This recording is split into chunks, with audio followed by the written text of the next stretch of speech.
Pronto, agora sim. Então, aí, boa noite, gente. Boa noite. Estamos entrando aí na quinta semana do Garoa no Campo 3. Estamos chegando na metade aí do programa. E a palestrante de hoje dispensa apresentações, né? Mais uma vez aqui com a gente, a Liana Almeida. E hoje ela vai falar um pouco sobre proposta de valor e a importância da proposta de valor, né? E fiquem até o final, porque tem alguns recados e também a gente vai passar a lista de presença. Liana, é com você. Seja bem-vinda mais uma vez. Boa noite. Me fale um pouquinho, a Aline e os colegas que já estão aqui, como é que está o programa? Eles estão caminhando, cada etapa eu sei que eles têm uma entrega, não é isso? Exato. Inclusive, eu olho toda semana, viu, gente, lá na pastinha de vocês, quem está entregando, quem não está. Ainda vou parar para poder pegar no pé de quem não está entregando e entender o que é que está acontecendo. Eu ainda não tive tempo, mas eu vou fazer isso sim. Mas eles vão tendo feedback ou eles só vão cumprindo as etapas e vão caminhando? Eles têm bastante feedback na parte dos mentores, né? Todo sábado eles têm as mentorias, então eles fazem essa interação com os mentores. E qualquer dúvida na realização das atividades, o Garoa está aqui para ajudar. E algumas equipes já estão procurando o Garoa justamente para entender um pouco mais o mercado, para conectar com produtores. Então, gente, a gente está aí aberto para isso. O Garoa está aqui para isso, para auxiliar vocês. 3 equipes já chegaram para a gente para poder se conectar com a rede, né? Então, usem essa conexão. O garoto está aqui para dar ferramentas, mas vocês precisam utilizá-las. Então, a gente está aqui à disposição no que for preciso. Muito bom. E aí o tema da agora é proposta de valor. É sobre isso, né? Exatamente. Estamos essa semana. Eu diria então que estamos onde o coração pulsa. Muito bom estar com vocês hoje mais uma vez. Espero que seja divertido, que seja um bom começo de primavera, né, para todos nós. Que assim como as formigas, que a gente começou hoje falando delas, a gente entra nessa nova fase, né, de empreender, porque as formigas elas fazem isso, né? No inverno elas se recolhem, mas na primavera e no verão elas trabalham, inclusive para poder se recolher no inverno. Então, a primavera é essa fase de expansão, de reinício, de ciclo. Então, para vocês que estão nesse programa, é uma fase super propícia para criatividade, implementação de projetos, expansão de ideias. Então, vocês estão numa fase, assim, ótima para estar desenvolvendo esses projetos onde vocês estão. Então, aproveitem que esse alinhamento aí com os astros, com o planeta, né, para quem acredita, que é um pouco mais holística como eu. Entrem em sintonia e aproveitem a energia da primavera, que é essa energia de crescimento, de expansão, né, para fazer com que os negócios de vocês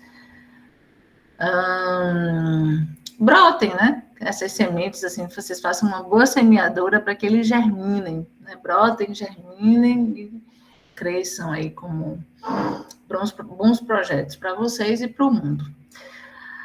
Fiquem à vontade para fazer perguntas, dentro do que eu puder eu vou responder, vou ajudar, se for alguma coisa que a gente precisa esperar mais um pouco no decorrer da palestra, eu peço para esperar, para comentar depois, senão nós vamos seguindo. Eu estou compartilhando aqui uma tela para apoiar o nosso bate-papo.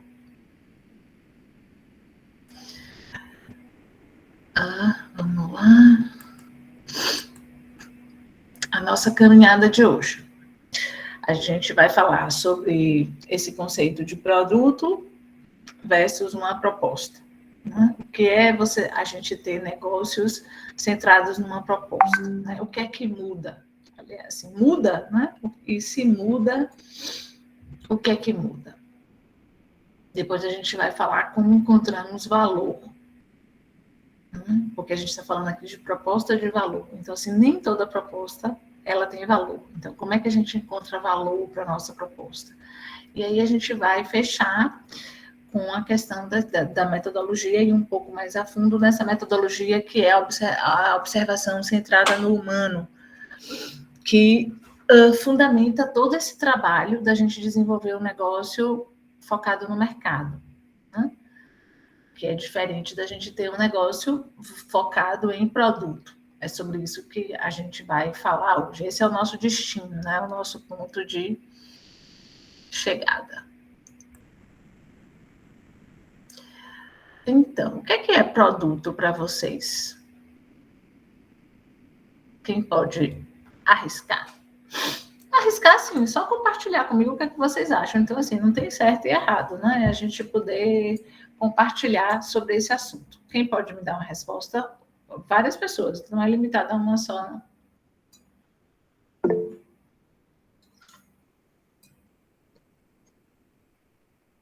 Pode falar, Antônio. Produto pode ser tangível e é um objeto. Boa.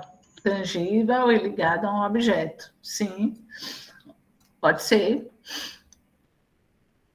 Quem mais? O que é que vocês acham que é um produto?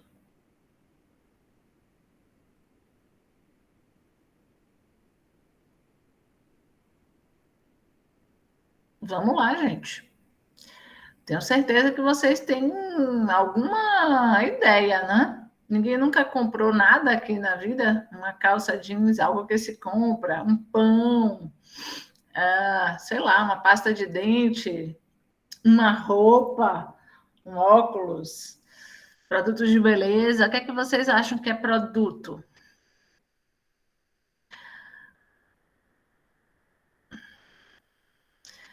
Eu não estou conseguindo ver o chat o tempo todo. Então, se vocês colocarem alguma coisa no chat, alguma pergunta e eu não responder, vocês abrem o microfone e alinham comigo, tá? Algo que se compra, algo tangível, ligado a um objeto, alguma contribuição mais. Aqui nessa minha imagem eu tenho alguns desenhos, não é isso? Uma garrafinha de leite, uma bisnaguinha, que pode ser um produto tipo ketchup, mostarda, uma embalagem aqui Tetra Pak de suco, garrafas de bebida, né? Fale, Soraya. Liana, pode ser também algo que a gente adquire para atender uma necessidade também, né? Sim, sim, boa lembrança. A gente adquire coisas porque a gente tem necessidade. Nem que seja necessidade de acumular, né? Às vezes é bem supérfluo, mas você acha que você precisa daquilo, pelo menos conscientemente ou inconscientemente, e compra. Por exemplo, você precisa comer, então você compra comida, né? Eu entendo assim, não sei se faz muito sentido. Sim, e às vezes também, assim, você supre a necessidade física, mas você pode ter uma necessidade emocional embutida, né? Então, a gente entende às vezes que é supérfluo, porque talvez a gente não precise no físico, mas tem alguma necessidade ali de fundo que existe, né? E que é válido. Mas, de fato, os produtos, eles existem para resolver necessidades, para atender expectativas. Existe uma causa, né? Sempre existe uma causa. Para tudo que existe uma causa, um porquê funciona daquela forma e o porquê aquilo resolve algo para a gente. Eis a questão. Mas as respostas foram bem interessantes, porque casam com a definição acadêmica. A definição tradicional de Kotler e Armstrong, que são assim, a literatura básica da academia, né, é o manual de administração de marketing de Kotler, esse professor, ele vai dizer que é algo, né, bem tangível, algo que se pode oferecer a um mercado para satisfação de um desejo ou necessidade através da apreciação, da aquisição, do uso ou do consumo. Né? E essa é uma definição assim, clássica e que basilar de como os mercados operam. A gente define marketing, tem uma definição de marketing, né? E a metodologia criada por Kotler é dos 4 P's de produto, preço, prazo e promoção, que existe há 50 anos, pelo menos, e é ensinada em todas as escolas de administração do mundo, do Ocidente, pelo menos. Né? E os negócios são focados em produto, em criar algo e empurrar, oferecer isso para o mercado. E aí a gente tem nos últimos 10 ou 15 anos, esse professor Alex Osterwalder, ele traz um novo conceito. Porque ele não vai falar na empresa, e na empresa que cria um produto para atender o mercado. Ele vai falar em modelos de negócio que funcionam e propostas de valor, uma proposta de valor que vende. Então, um modelo de negócio que funciona, ele opera numa dinâmica que gera lucro, que dá resultado, porque ele tem uma proposta de valor que vende. Então, ele vai dizer o seguinte, que uma empresa, ela se valida, ela se determina, ela existe porque ela tem cliente comprando, em outras palavras. Né? Se não tem cliente que compre, não tem empresa. Então, não tem empresa, não tem produto, não tem preço, não tem distribuição, não tem nada. Então, ele vai dizer que o básico é cliente comprando. E cliente comprando é o quê? É um modelo de negócio que funciona e uma proposta de valor que vende. Por quê? Se essa proposta não tem valor, ela não vende. Ela só vai vender se ela tiver valor para as pessoas, se ela for útil. Simples assim. E não existe conceitos, metodologias outros se você não tiver cliente comprando. E, então, essa discussão entre produto e proposta é básica. A gente alinhar esse modelo mental, mudar esse mindset, para a gente poder falar de outros assuntos depois. Então, a gente precisa entender, ter bem claro o que é produto e o que é proposta. Né? E uma proposta de valor. Não é qualquer proposta. E para ela ser de valor, significa que ela vai ter pessoas interessadas em pagar por ela. A definição de Osterwalder, né, de proposta de valor ele diz assim, uma visão geral, né? Produtos e serviços que juntos, né, representam valor para um segmento de clientes específicos. Descreve a forma como a empresa se diferencia dos seus concorrentes e a razão pela qual os clientes compram de uma certa empresa e não de outra. E aí a gente vai entender bem que são produtos e serviços. Então, a gente vai ter... a gente pode sempre agregar, olhar para um serviço, um produto do ponto de vista do serviço, e a gente vai poder olhar para um serviço do ponto de vista de um produto. Então, são coisas assim, muito casadas. Não é o produto por si só. Sempre vai ter um serviço associado, né? Aquela história assim, a furadeira, para mim, nada de serve. Assim, não serve para mim a furadeira em si, porque se eu não souber usar, se eu não tiver a bucha, se eu não tiver o parafuso, não souber medir e souber operar, o que eu quero é o furo, né? Com o quadro pendurado. A furadeira em si, ou o parafuso, a broca, não sei como é que chama, enquanto produto, não funciona, não é a solução para mim. A solução é o quadro pendurado na parede. Né? E isso tem valor para mim. Porque se eu comprar uma furadeira, eu não resolvo o problema de pendurar o quadro. Se eu não tiver uma série de outros aspectos envolvidos nisso. Então, proposta de valor, ela é mais ampla, não é um conceito só de algo, né? não é algo. É uma representação de valor no que diz respeito a ser uma solução para um mercado.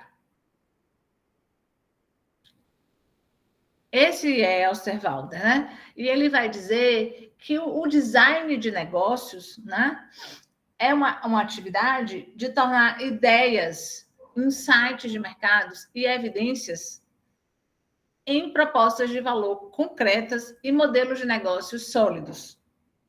Então, ele vai dizer isso, que é através de um pensamento funcional, e o design é isso, você olha como as coisas, observa como as coisas funcionam do ponto de vista das pessoas, para o que você observa, as ideias que você tem a partir disso, os insights e as evidências que você registra, que isso possa ser convertido em soluções que as pessoas queiram adquirir. Em outras palavras, é isso. Por isso que é um negócio sólido, porque se você cria algo que é útil e que importa na vida das pessoas para facilitar, para resolver coisas na vida das pessoas, isso torna o esforço de vender inexistente, mínimo. E o modelo de negócio, ele flui, ele se expande, ele cresce, ele escala, sem muito esforço de você precisar empurrar isso para o mercado e, de repente, você corre o risco de isso pegou ou isso não pegou. E você fica queimando dinheiro, né? Se você faz coisas para lançar, para depois descobrir se elas vendem ou se elas não vendem. Então, é um aspecto que é sutil, mas que ele muda tudo. O exemplo da Revlon, né? O que é que, aí, se eu perguntar para vocês, né? O que é que a Revlon vende? Essa resposta que está em aspas foi a resposta de um CEO deles, clássica, que ele respondeu: na fábrica nós produzimos cosméticos, nas lojas nós vendemos sonhos e ilusão de beleza. Então, em nenhum momento ele disse: nós vendemos esmalte, batons, rímels, maquiagem. Não, esses seriam os produtos. Na verdade, se eles querem vender o sonho de ilusão de beleza, né, eles precisam desenvolver produtos que atendam isso, ok? Mas o foco deles é beleza. A pessoa, quando compra aquele esmalte ali, ela olha a cor na unha, né? Ela quer aquela unha. Quando ela vê aquela boca, aquele olho pintado, né, amassando o rosto, a foto daquela mulher, assim, se deseja ser essa mulher, se deseja ter essa imagem, se deseja despertar em você essa beleza. E é isso que eles vendem, de fato. Essa é a proposta, é o valor que eles têm para oferecer para as mulheres, né? Os produtos, inclusive, mudam cores, muda textura, se é cintilante, se tem brilho, muda embalagem, tudo está em constante transformação nessa indústria dos cosméticos, né? Então, assim, o portfólio de produtos ele está em constante mutação. A empresa que está focada em vender um único produto, está focada naquele produto e não muda, ela está fadada a morrer. Porque as pessoas mudam, os mercados mudam, as necessidades mudam, os valores que as pessoas dão mudam, porque a gente não tem controle sobre o que acontece na vida. E é inevitável. Então, às vezes a diferença entre uma empresa sobreviver e uma empresa morrer está nesse entendimento crucial de como ela enxerga em que negócio ela está e como ela valida o modelo de negócio dela ou não valida, né? E não se percebe disso. Uma proposta de valor deve ser, como eu coloquei isso, eu nem gosto muito, mas eu coloquei porque assim, a gente tem esse chavão dos 4 Ps, né? No marketing de produto. Então, assim, na proposta de valor, a gente tem 6C. Ela precisa ser concisa, ela precisa ser clara, ela precisa ser conversacional, assim, é ter diálogo, ponto de vista de diálogo, de troca com o mercado, ser confiante, ter correspondência, né? E ser muito cuidadosa. Ela, de fato, precisa ser centrada no humano, centrada nas pessoas. E aí a gente termina sempre voltando para o nosso canvas, né? De modelagem de negócio. A gente roda, e a gente para no canvas, né? Sempre. Esse Canvas, ele traz aqui um exemplo de uma proposta de valor, nesse formato que eu disse para vocês, que ela precisa ser concisa, clara, confiante. Né? Então, aqui, qual é a oferta? É conformidade legal. Para que segmento de clientes? Empresas com pouca maturidade gerencial. Né? Então, qual é o valor maior da conformidade legal? Entre as questões de compliance, está também o fato de você estar tranquilo no seu negócio. Né? Então, é uma oferta que tem valor, porque empresas de pouca maturidade, elas precisam de apoio para elas estarem em conformidade, né, com as regras, com as leis. Ok? Então, assim, é o mais concisa possível, é um post-it, a não ser que você tenha para cada segmento uma proposta de valor diferente, mas a ideia é que você tenha isso bem centrado, bem resolvido, e do ponto de vista das pessoas, do ponto de vista do problema que você resolve para as pessoas, do quanto as pessoas dão valor àquilo, não é do seu ponto de vista que está focado em criar uma solução. Criar uma solução não garante que as pessoas vão adotar essa solução. Então, a gente conversou um pouco sobre isso na palestra sobre problema, né? Sobre, de fato, entender qual é o real problema.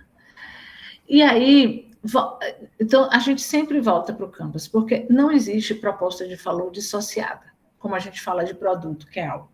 A proposta de valor, ela só existe dentro de um contexto. Um modelo de negócio que funciona. Então, uma proposta que vende, ela só tem valor se ela vende. O valor vem do quanto as pessoas dão valor àquilo. Então, não dá para a gente falar de uma proposta de valor dissociada. Veja que ela é um eixo central ali no Canvas. Né? E ela está relacionada com tudo isso, com clientes e como você opera. Porque os clientes podem até dar valor, mas você pode conseguir não operar isso bem e não entregar isso bem.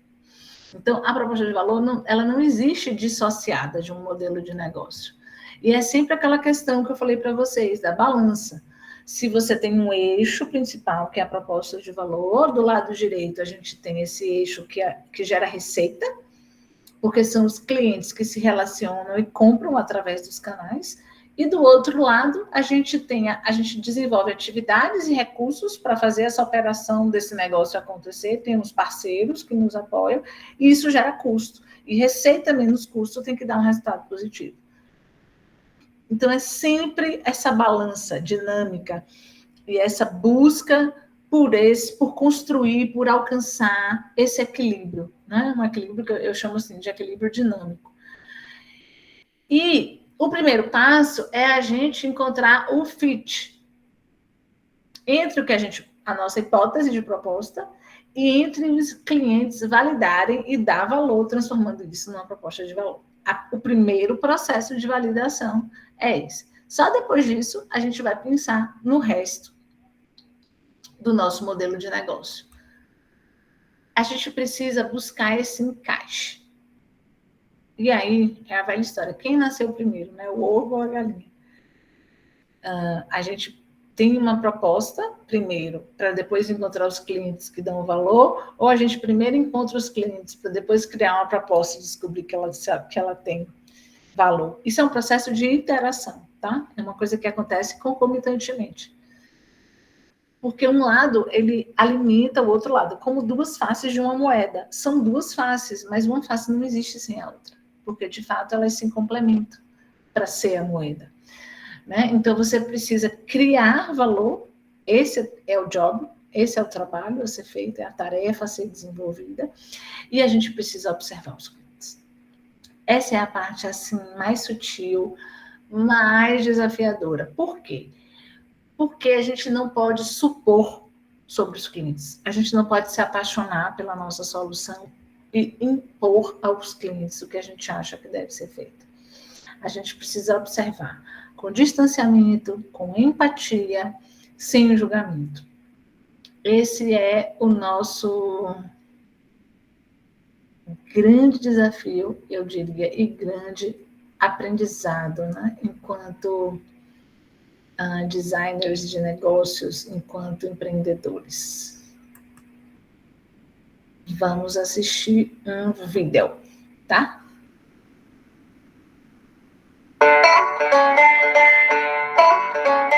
Só um avisozinho, desculpem, o vídeo está em inglês. Eu não tenho esse vídeo traduzido, mas ele é muito fácil. Basta assistir as imagens e não se preocupem com as coisas em inglês, porque ele é perfeitamente compreensível. E também eu estou aqui depois para tirar qualquer dúvida.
Deixa eu...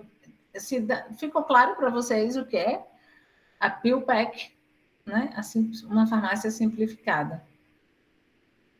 Qual é a ideia? Que a cada 2 semanas eles estão integrados com os médicos e com os seguros de saúde, e a depender da sua medicação, você recebe os pacotes. Então, ao invés da gente comprar as caixas de remédio, que muitas vezes a gente não toma, não utiliza toda a cartela, né? Sempre tem uma sobra.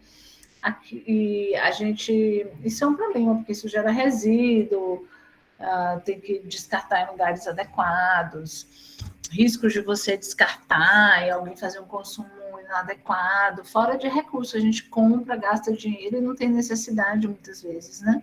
E a ideia do PillPack é que você vai receber os packs já marcado o horário, quando você deve consumir, e você adquire exatamente o que você necessita. Sem excessos, de uma forma organizada, simples. Vocês acham que tem valor isso? Vocês sentem que vocês têm esse tipo de dor, de problema? Ou para vocês mesmos, ou para alguém da família de vocês?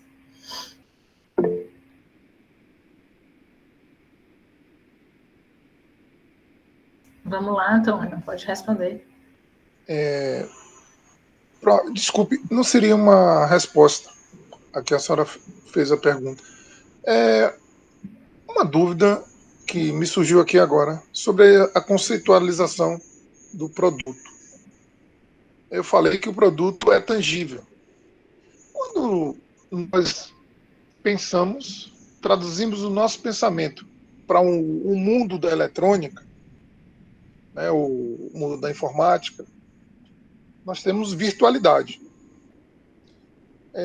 Eu queria uma análise da senhora sobre essa questão. Um produto virtualizado, né? Pelo conceito que a senhora trouxe da academia, né?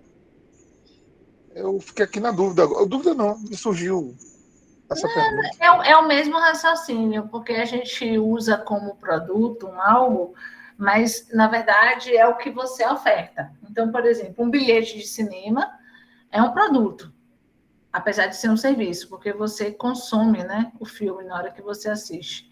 Um bilhete de passagem aérea, hoje ele está completamente digitalizado. Antigamente a gente recebia aqueles carnês com a passagem e tal. Hoje não, você compra, recebe um QR Code e deixa isso no seu celular. Você pode imprimir a página ou não, mas você embarca.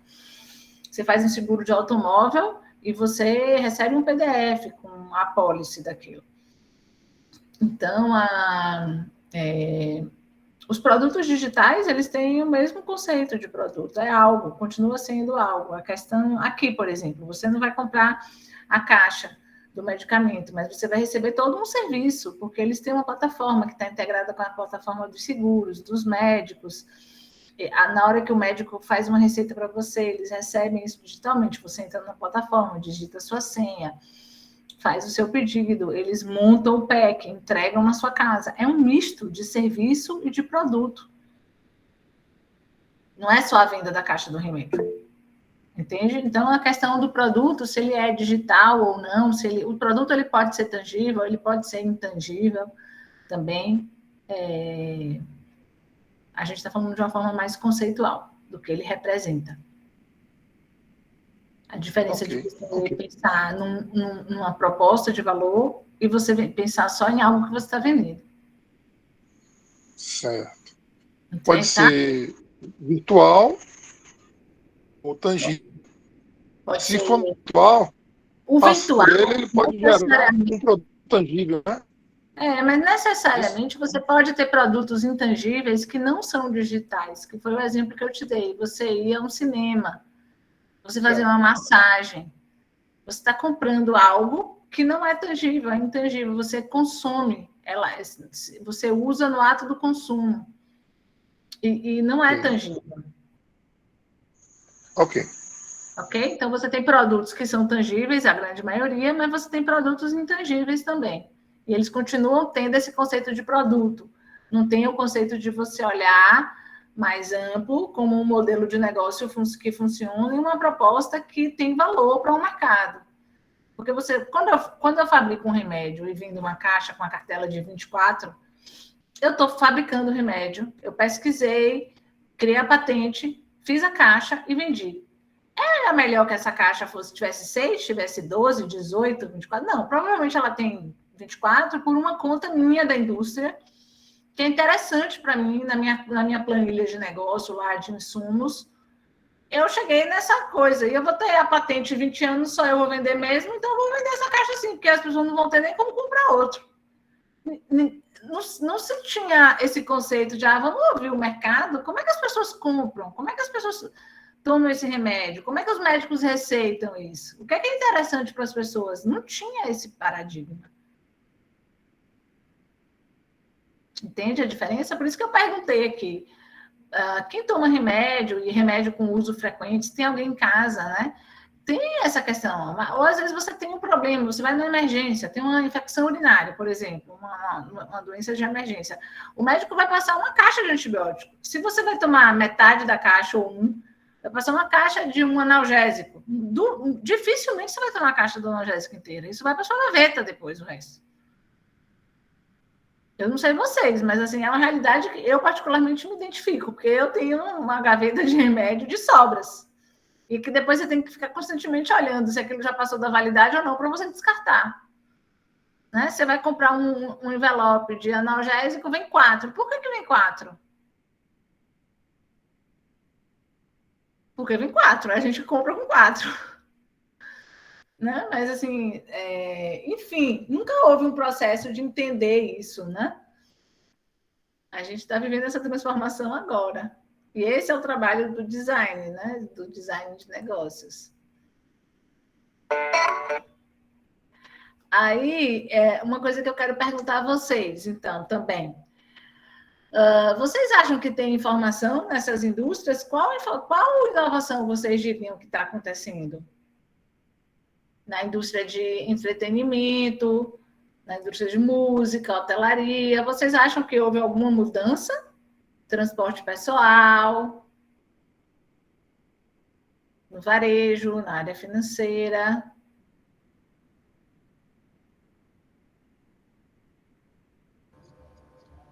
Boa noite, Liana. Boa noite a todos, todas. Boa noite, Gerson. Com certeza eu vou falar somente um pouco da música aí, né? Que eu mais me identifico, né? Não me identifico com os demais, mas a música. Eu sou do vinil, né? Amo vinil, tenho vinil. Gosto muito de vinil. Eu gosto muito do físico, né? Do pegar, e eu acho mais charmoso, inclusive, o vinil.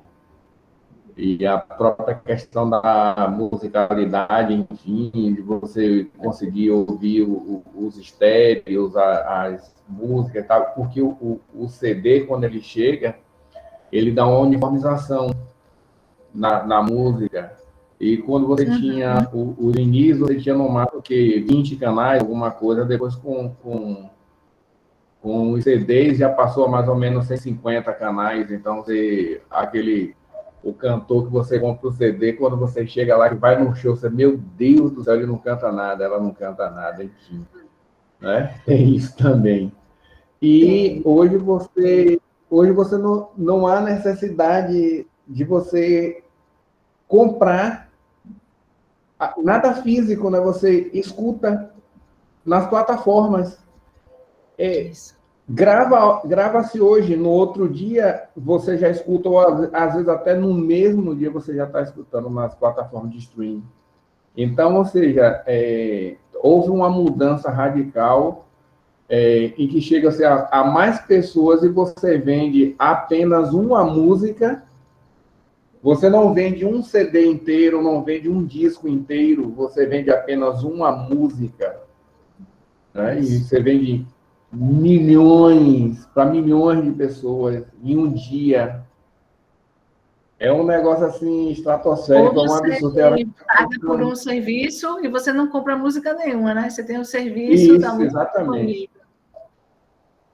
É uma mudança muito grande. No financeiro, então, tem essa outra parte, né? Que antigamente a gente tínhamos muito que ir à agência bancária, né? Hoje você praticamente não vai à agência bancária, não tem uma exigência, a não ser quando tem algumas coisas que estão distorcidas, né? Quando você pega um extrato bancário, alguma coisa assim, mas enfim, hoje em dia não há mais necessidade, praticamente não há uma necessidade de uma agência bancária. Vai chegar o ponto que não vai haver essa necessidade, né? Você ainda pega táxi? Muito raramente. Quando você precisa se deslocar, você usa o quê? Geralmente eu uso mais o Uber. É outra mudança também, né? É outra mudança. O Uber 99, até mesmo porque o custo-benefício é muito melhor, né? Isso é o transporte pessoal. E televisão, você assiste? Eu tenho uma TV aqui para enfeitar a casa. Eu odeio TV, assim. E você assiste filmes, outras coisas? Filmes, documentários, exatamente. É o que... E esporte, né?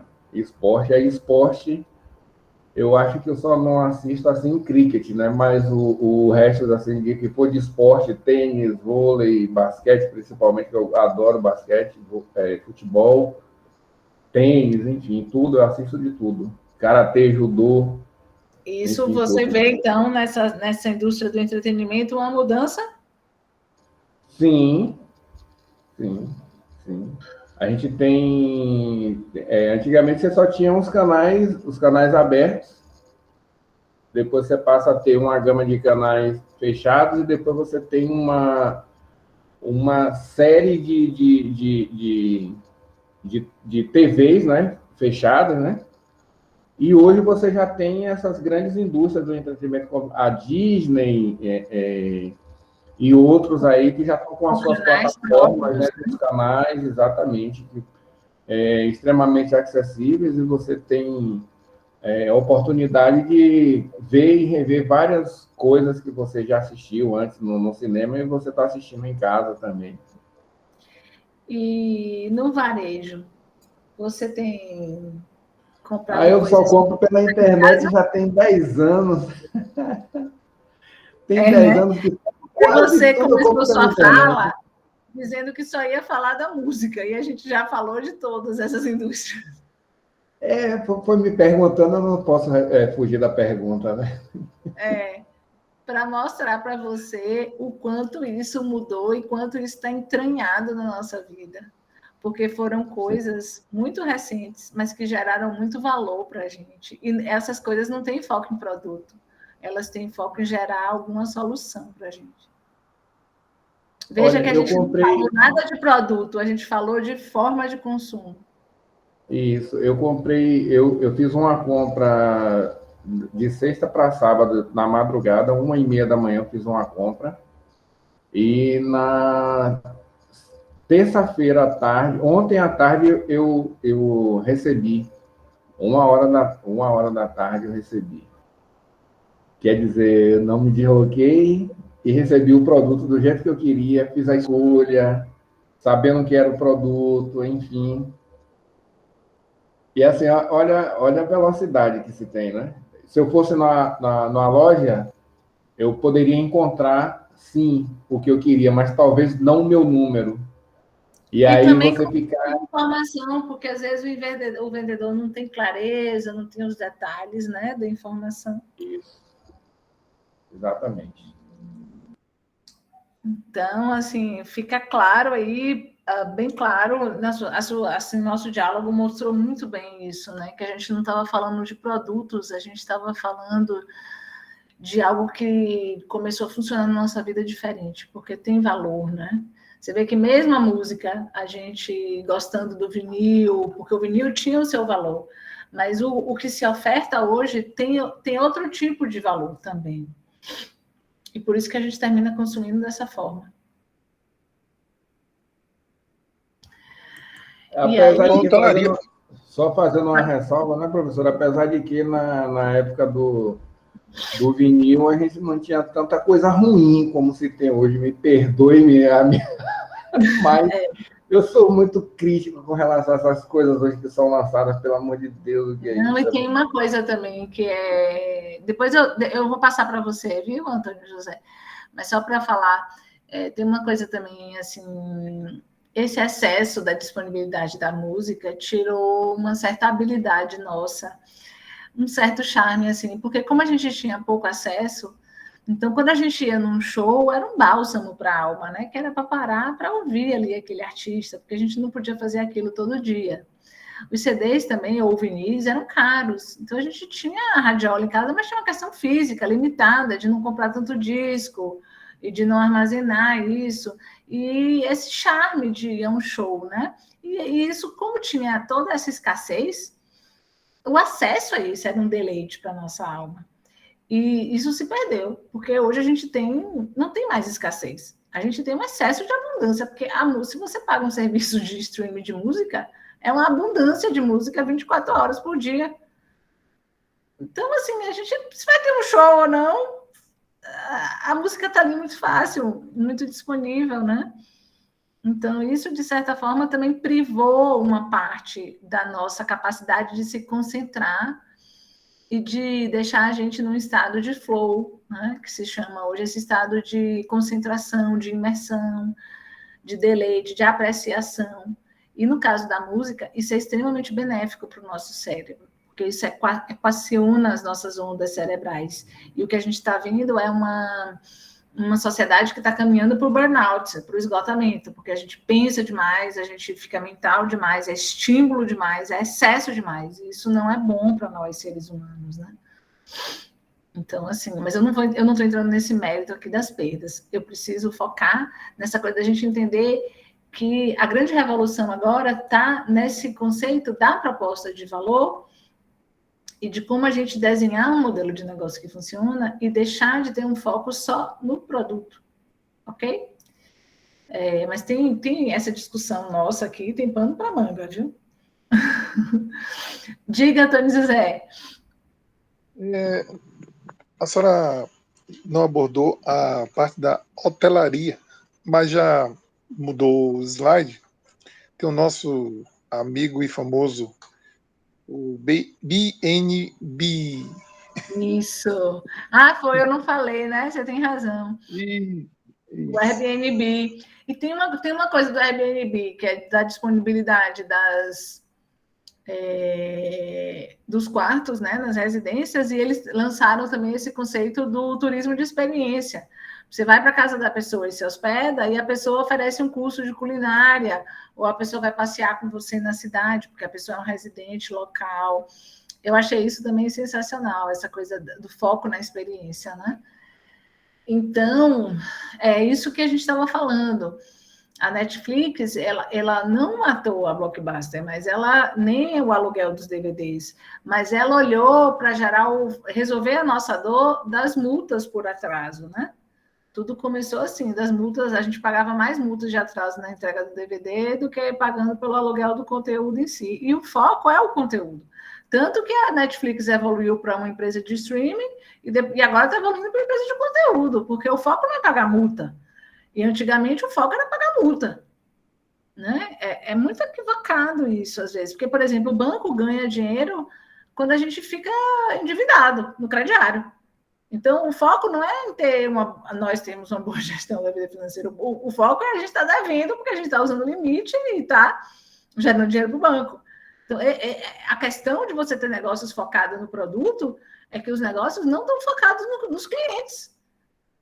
E não estão gerando benefício para as pessoas. Isso é muito equivocado, porque as empresas existem, os produtos existem para satisfazer as pessoas. Então, o olhar precisa ser nas pessoas e não nos produtos.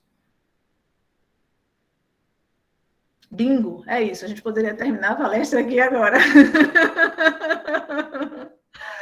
Mas vamos continuar, né? Porque o papo vale. O melhor da viagem não é chegar no destino, né? É a caminhada, é a jornada da viagem. Então, divirtam-se, enjoy, vamos lá. A Apple, ela não matou a indústria da música, mas ela resolveu a questão de nós sermos obrigados a comprar álbuns completos. E a gente comprava álbum, a gente só queria ouvir uma música, e era obrigado a comprar um álbum de 12 músicas, né? O Airbnb resolveu a questão da disponibilidade limitada dos hotéis, dos preços altos, porque como você tinha pouca oferta, os preços ficam muito caros. E isso inviabiliza muitas vezes a gente viajar. O Uber também resolveu a questão do acesso limitado ao serviço ruim dos táxis, que é a mesma questão. Quando a demanda estava grande e a oferta pequena, os preços também estouravam. E, às vezes, muitas vezes, a gente não tinha nem como se locomover, por falta mesmo de opção. A Amazon não matou outros varejistas, mas o mau serviço e a experiência dos clientes nas compras presenciais, né? Na falta de estoque, na falta de disponibilidade, na demora da entrega. Então, a questão é que não entender o cliente é a maior ameaça de qualquer negócio, porque o cliente existe para satisfazer, o negócio existe para satisfazer o cliente. É equivocado você pensar que você tem um negócio para vender produto. É equivocado você pensar que você tem um negócio para vender solução, uma solução que soluciona o quê? Para quem? Uma solução que é algo que você inventou da sua cabeça. A única coisa que a gente tem de certa no mundo são duas coisas. Uma é de que a gente vai morrer um dia, e dois é que todo mundo é diferente. Não tem uma impressão digital igual a outra. 8 bilhões de pessoas, e todas são diferentes. Eis o mistério da vida e da fé. Né? Não vamos também entrar nisso. Se acredita em Deus, não acredita. Ok, não, é fato, somos todos diferentes. Né? É difícil aceitar isso, mas é verdade. Então, aquele canvas do modelo de negócio, que é esse que está embaixo, ele ajuda a criar um modelo de negócio, que ele precisa funcionar. Essas 9 partes precisam interagir, e a balança precisa pesar para o lado da receita, ok? E para dar suporte a ele, para a gente entender como esse market fit acontece da proposta de valor, da proposta com o segmento de clientes, para que essa proposta vire uma proposta de valor, existe um canvas da proposta de valor, que é onde a gente vai olhar para saber como é que a gente vai ajudar a criar valor para o cliente. E ele tem aquele quadrado e aquele círculo. E, de novo, ele é contraintuitivo, porque o que seria intuitivo é começar sempre da esquerda para a direita. Mas os canvas, eles começam ele é o oposto, é para fazer a gente pensar diferente mesmo. Ele começa do círculo, igual o de modelo de negócio, que começa da direita para a esquerda. Então, a gente... Deixa eu ver se eu tenho outro aqui depois, que aí eu volto para ele. Aqui, ó, tá vendo? A proposta de valor e o segmentozinho do cliente precisa ter um fit, precisa ter um encontro, ele se encontra. Só que a gente vai explodir ele. O segmento de cliente a gente explode no círculo, que a gente vai ver como preenche, né? e fazer o desenho dele, e a proposta de valor expande naquele quadrado. O que é o Canvas da proposta de valor? É uma ferramenta, também um diagrama, para gerar empatia com o cliente e criar uma proposta de valor mais assertiva. A abordagem ajuda a criar rapidamente um rascunho de personas, um rascunho do que vai ser a sua solução, você pode ter um aplicativo, uma plataforma, o que você vai criar como produto, você pode daí ter as características que vão dar forma ao seu protótipo, que depois vai virar o seu MVP, o seu mínimo viável.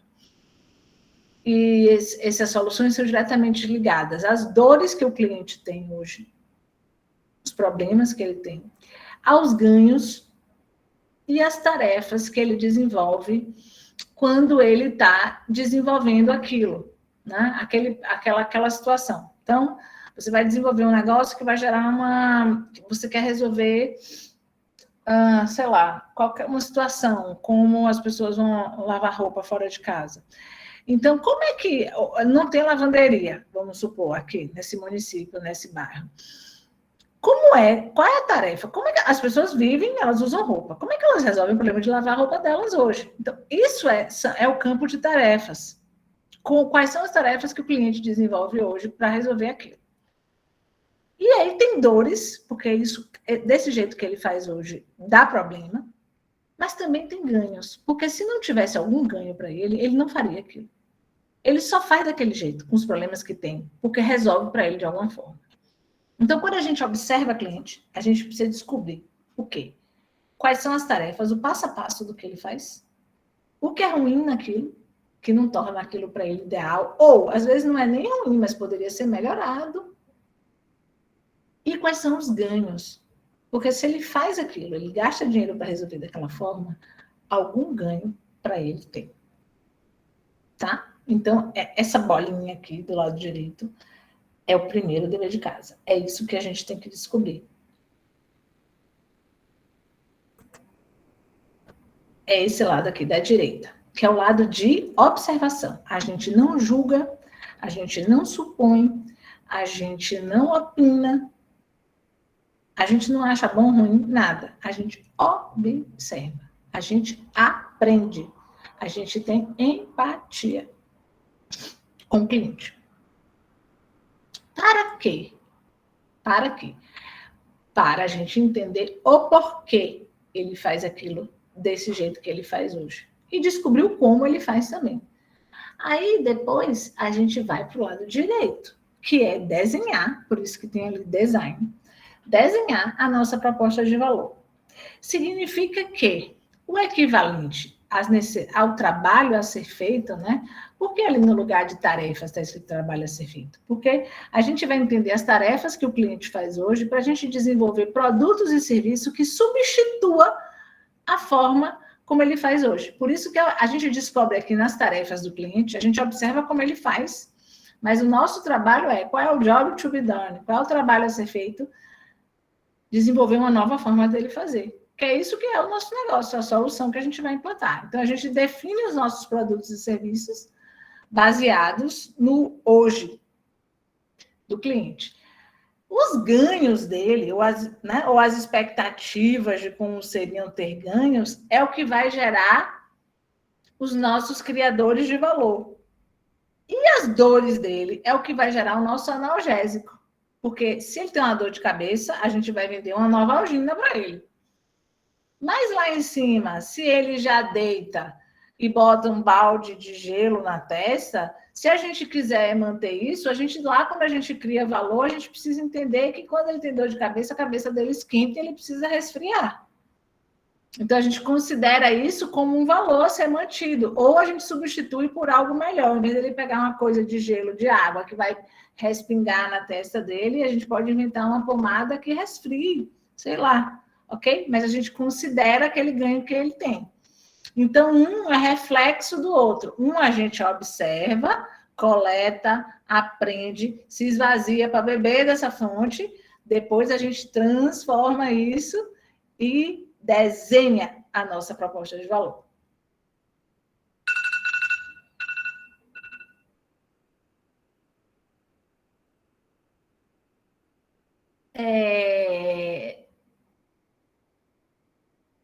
Aqui é um exemplo, tá?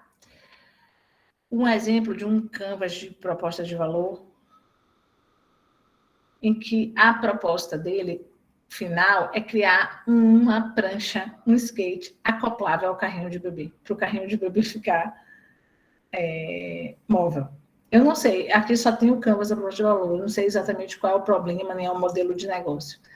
Mas para dar uma ideia a vocês, por exemplo, qual é a tarefa que o cliente desenvolve hoje? Está lá de amarelo. Ele passeia com os filhos, ele faz compra com os filhos, ele resolve problemas com os filhos. Quais são os ganhos que ele tem? Ele é visto como um pai moderno, é visto como um bom pai, proporciona bons momentos, faz as coisas que precisa e que quer fazer e tem momentos agradáveis. Quais são as dores? O filho pode se perder, o filho pode sumir, pode ser roubado, ele fica estressado, ele fica tenso, ele é visto como nervoso, como estressado, ele pode ser interpretado como um pai ruim, tem medo disso.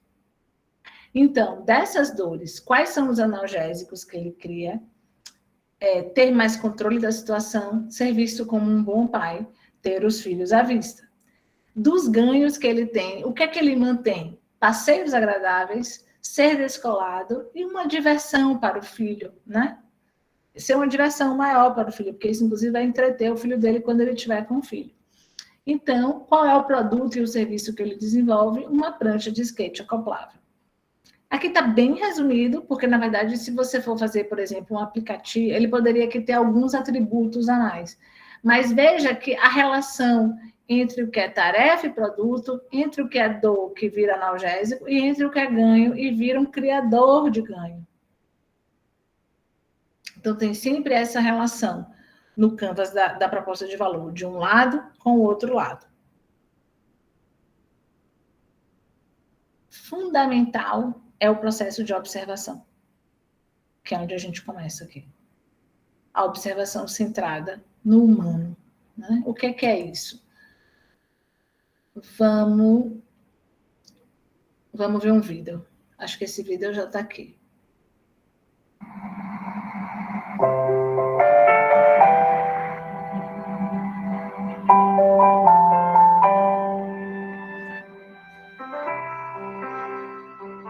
Not all of our students have the chance to travel abroad and to interact with native speakers of English.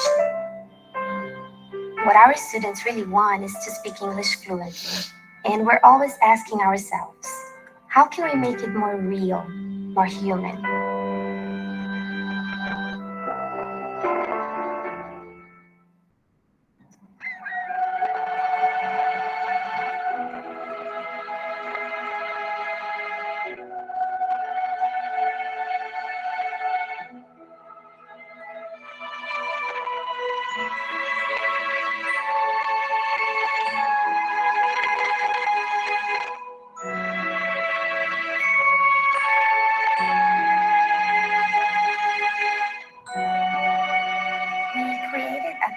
That connects our students with seniors in the USA living in retirement homes.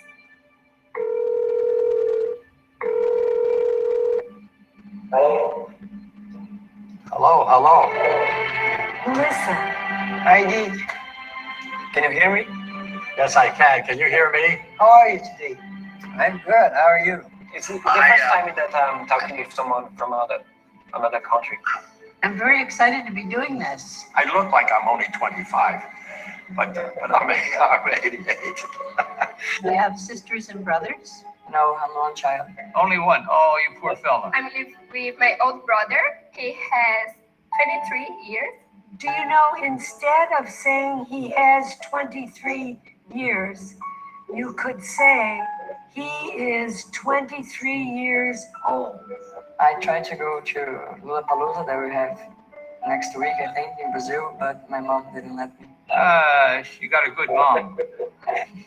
Good morning, dear Julia. Good morning to you. This is your dad? That's me and my wife when we were young. Oh, you were good looking when you were young. And you're still good looking. My first destiny is United States, of course, because I wanted to put better my English. Well, you do very well, I must say. Are you planning someday to go to Brazil? Oh, I would like to. You can stay in my house if you want. If you could just dream and have whatever you want, what do you think you would like to be doing? I see myself in a big family, with a beautiful wife.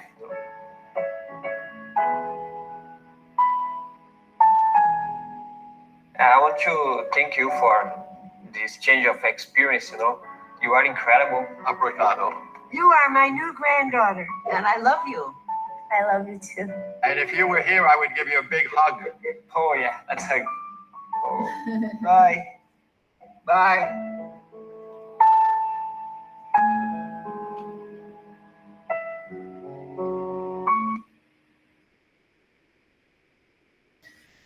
Mais do que melhores alunos, melhores pessoas. Eis o ponto. Como é que vocês veem esse vídeo?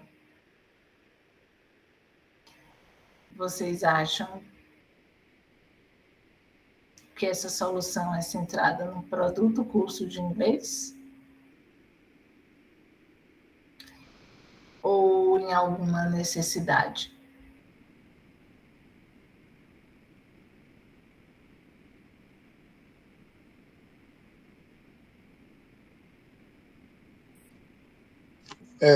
O humano, né?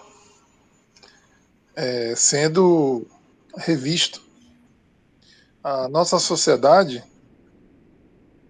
não sei porquê, riscaram a criança jovem de 90 anos. Dentro de outras culturas, principalmente a cultura indígena, no mundo todo, essas duas extremidades são vistas, respeitadas e valorizadas. Eu acho que os caras pegaram essa percepção e colocaram o humano na frente e as respostas subsequentes. É o que a gente sempre está ouvindo aí, né? As possibilidades, depois de analisar um ponto. E aí Sim, tá aí a prova aí.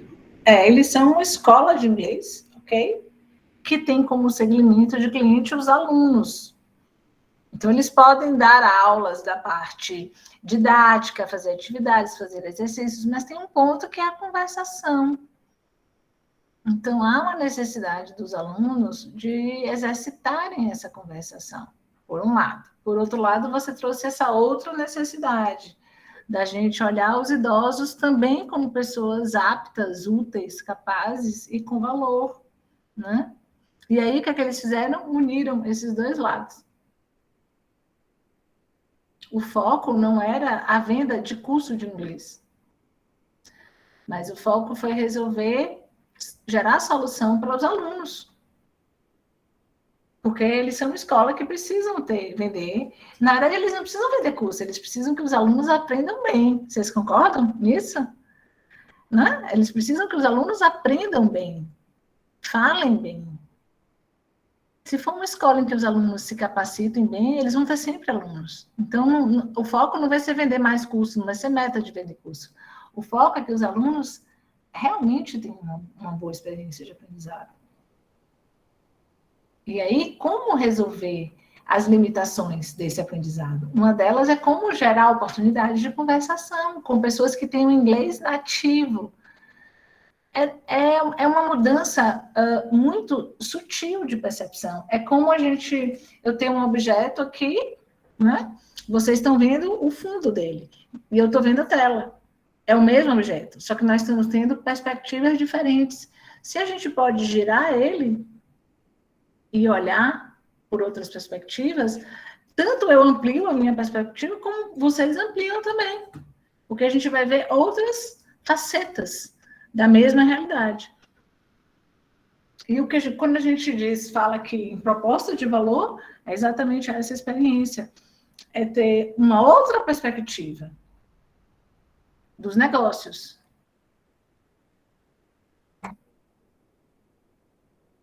E aí ninguém me perguntou ainda, né? Mas há uma pergunta que não quer calar, que é, e aí, Liana, como é que a gente faz isso no nosso projeto? Né? No manual de startups, que é a Bíblia criada por Steve Blank, que foi o primeiro livro que deu origem a tudo isso. Esse livro vem antes do Joe Osterwalder, daquele professor que a gente viu no começo da apresentação. O que é que ele sugere? Ele sugere uma experiência de descoberta. E essa palavra de descoberta é proposital, porque se é uma observação, a gente precisa se esvaziar de todas as certezas e estar aberto para descobrir. E aí, qual é a sugestão dele de metodologia? Né? Entrevistas, como conversas, né? Você vai ter um roteiro, você não tem perguntas, você tem um roteiro que te guia, mas não é uma entrevista dura. São conversas pessoais, presenciais, para você observar, né, a pessoa, para que aquilo aconteça de uma forma natural, tranquila. Claro que quando ele escreveu o livro, a gente não estava numa pandemia, né? Mas o princípio é de contato. E que, assim, você não contrate um instituto de pesquisa. É você mesmo, empreendedor, que deve fazer. Principalmente nesse começo, quando você está ainda numa fase de ser startup, que você é uma organização à procura de um modelo de negócio. Então, você não sabe qual é seu modelo de negócio ainda, você não criou sua empresa ainda. Então, você está na fase da descoberta. Então, é você que tem que fazer essas entrevistas, essas conversas, esses encontros. Então, prepare-se antes para o contato com esses clientes potenciais, tá? No mínimo, 50. Cada hipótese, cada vez que vocês tiverem um ponto a ser descoberto, que vocês organizarem uma saída de exploração, vocês vão ter que, no mínimo, conversar com umas 50 pessoas. Desenvolva uma história de referência. Muitas vezes não chega assim com um papo duro, né? Dizendo, eu quero criar um negócio e quero saber disso. Não. Na verdade, por exemplo, se o nosso negócio a nossa solução é para uma lavanderia de roupas,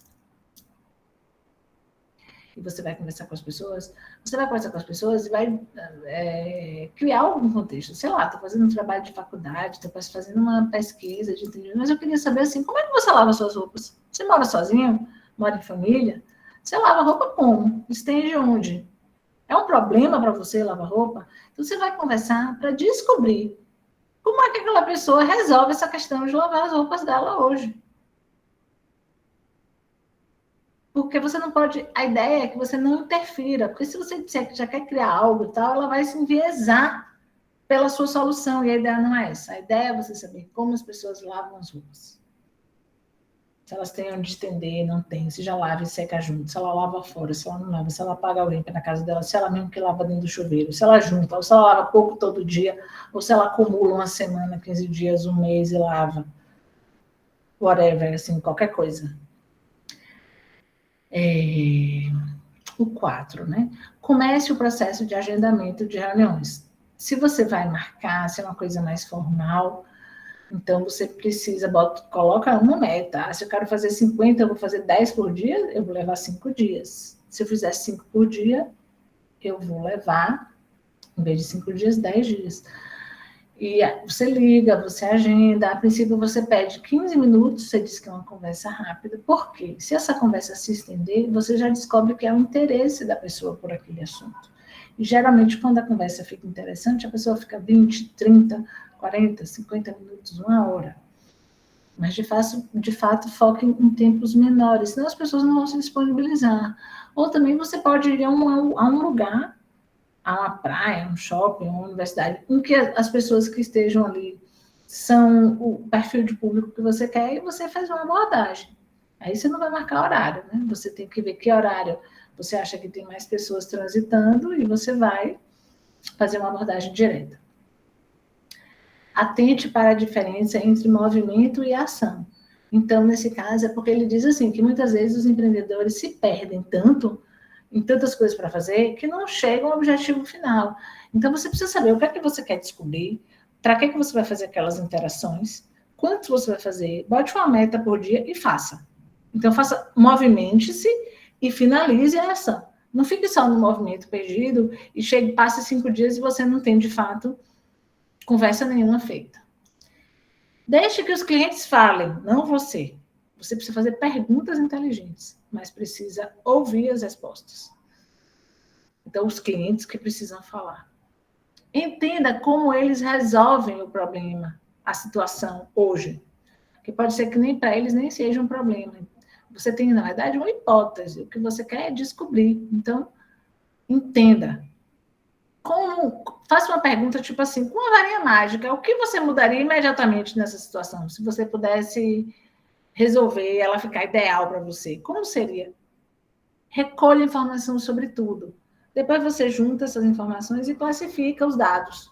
Monta uma planilha, né? E aí você vê os itens principais das respostas que você quer ter e você registra essas principais respostas para você ter um parâmetro, não esquecer, ter um parâmetro de comparação, poder, em algum outro momento do projeto, voltar a esse registro, comparar, buscar alguma informação, ter algum insight a partir disso. Ok? É assim que se faz. Ninguém perguntou, mas eu trouxe para vocês esse roteirinho. E é uma conversa, assim, né? É uma conversa, é um papo. Pode ser sentado, pode ser em pé, mas é uma coisa descontraída. Não tem um caráter de uma pesquisa formal. A ideia não é essa. É o mais natural possível, para que a pessoa consiga se expressar. Eu vou passar agora para vocês um vídeo de uma apresentação de um case da Nubank, tá? Sobre como a Nubank desenvolveu o projeto deles de conta. Como eles entenderam que eles podiam fazer isso. Eu vou compartilhar, porque isso está em outra plataforma, por isso que eu cancelei o compartilhamento do slide.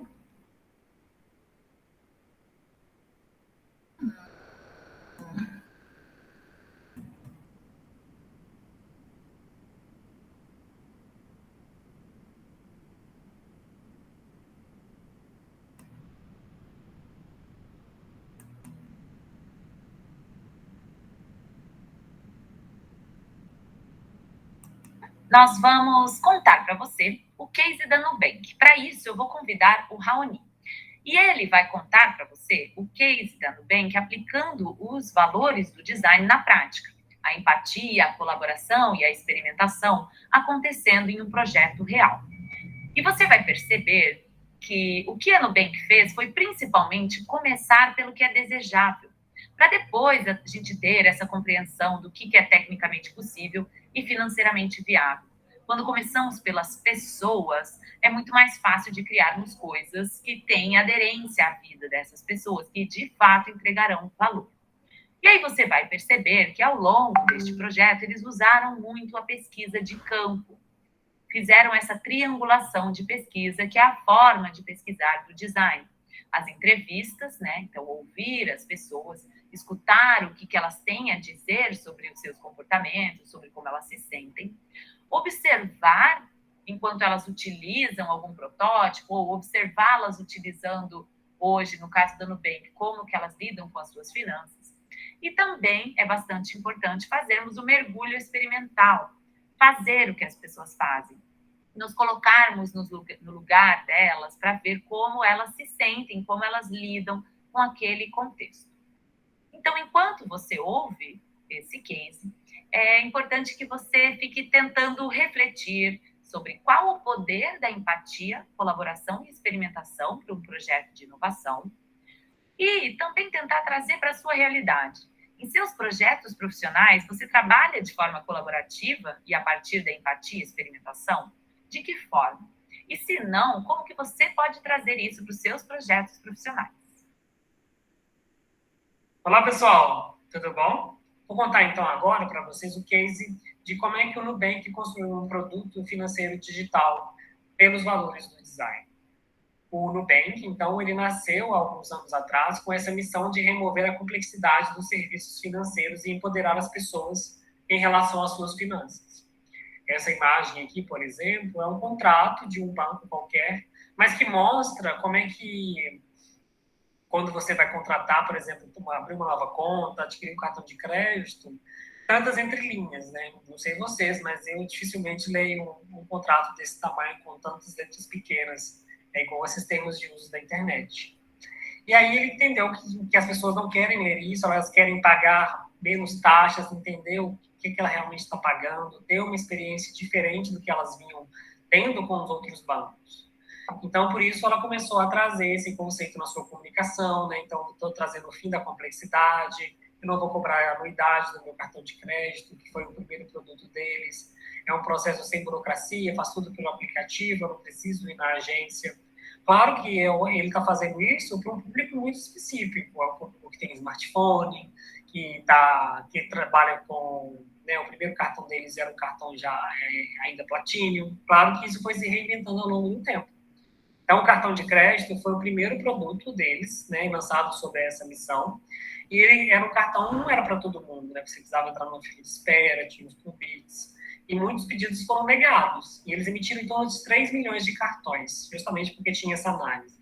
Mas se a gente parar para pensar e entender que no Brasil tem um contingente enorme de pessoas que não têm conta em banco, que são desbancarizadas, né, que estão guardando dinheiro ali debaixo do colchão, eles tinham outra oportunidade para essas pessoas que não conseguiam ter um cartão de crédito, que é oferecer uma conta corrente. Então, eles começaram a trabalhar um processo do design para abrir esse novo produto, que era no Conta, né? Então, eles formaram esse time multidisciplinar, que é um dos valores do design, colaborar com pessoas diferentes. Então, eram pessoas da área de produto, pessoas da área financeira, engenheiros, pessoas do time de design. E nenhuma dessas pessoas tinha um conhecimento prévio. Mas o que elas tinham em comum eram pessoas incrivelmente dispostas a aprender com o usuário, muito humildes e incrivelmente inteligentes. Então, estava sempre aberta a mudar de opinião. Isso é muito importante para a gente conseguir que a empatia realmente aconteça, para que a gente tire as nossas crenças sobre o que a gente vai construir. A gente não está construindo um produto para a gente está construindo para o meu usuário. Então, o papel do design foi muito de facilitar esse alinhamento de expectativas desse time multidisciplinar, trazer clareza para os compromissos. Então, o design também tem esse papel de facilitar, de criar uma linguagem comum entre esses times. E aí, a gente consegue substituir as nossas opiniões pessoais pelas dores e as necessidades reais dos usuários. E uma coisa que foi bem interessante, que é o que acontece no processo do design, é que a gente não vai entender sobre o nosso usuário dentro do nosso escritório. Então, eles já estavam, no início, dispostos a desafiar as suposições de como as pessoas entendem os serviços financeiros. E aí, as conversas iniciais deles já era uma coisa bem inocente, assim, sabendo que os fatos, realmente, eles iam descobrir com as pessoas. Então, começaram a fazer uma lista de perguntas para fazer conversas e aprender com o seu usuário. Então, o que eles queriam descobrir era como é que as pessoas administram o seu dinheiro, o que elas pensam sobre diferentes tipos de conta, será que elas entendem qual que é a diferença de uma conta universitária para uma conta Platinum, Class, enfim, contas Premiums. As pessoas têm o costume de poupar, por que elas poupam aonde, elas fazem investimento no CDB, poupança. As pessoas têm consciência das opções de produto no mercado, como é que elas se sentem a respeito desses produtos, o que elas atraem. Enfim, várias hipóteses, várias questões que eles foram levantar. E aí, o jeito mais fácil de começar a levantar essas perguntas era fazer essas entrevistas. Mas antes disso, o que eles fizeram foi aprender com os outros produtos. Então, eles foram conversar com pessoas do cartão de crédito do Nubank. Então, já começaram a ter um entendimento maior. Então, dentro do processo do design, eles já começaram já a entender a partir das informações que eles já tinham. E a partir dessas informações, eles saíram do prédio e começaram a conduzir entrevistas. E eles escolheram, por exemplo, locais como universidades públicas, que eles entendiam que lá era um público mais jovem, que era um público que eles esperavam atingir, e pessoas que ainda não tinham cartão de crédito, já que eram pessoas que ainda não ingressaram no mercado de trabalho.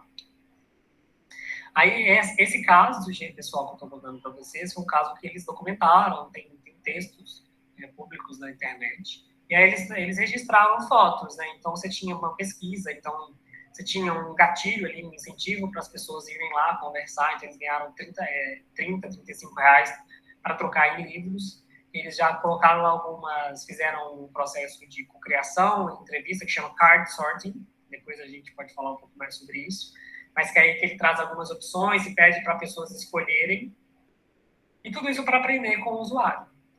Então, o que eles perceberam das entrevistas, o que eles coletaram de insights, é que as pessoas, elas representavam várias nuances com relação às experiências e comportamentos. A gente gosta de falar na Apple que as pessoas têm só uma coisa em comum, elas são todas diferentes. E o que eles achavam que teria mais valor estava normalmente enviesado pela visão deles, que não era a visão do usuário.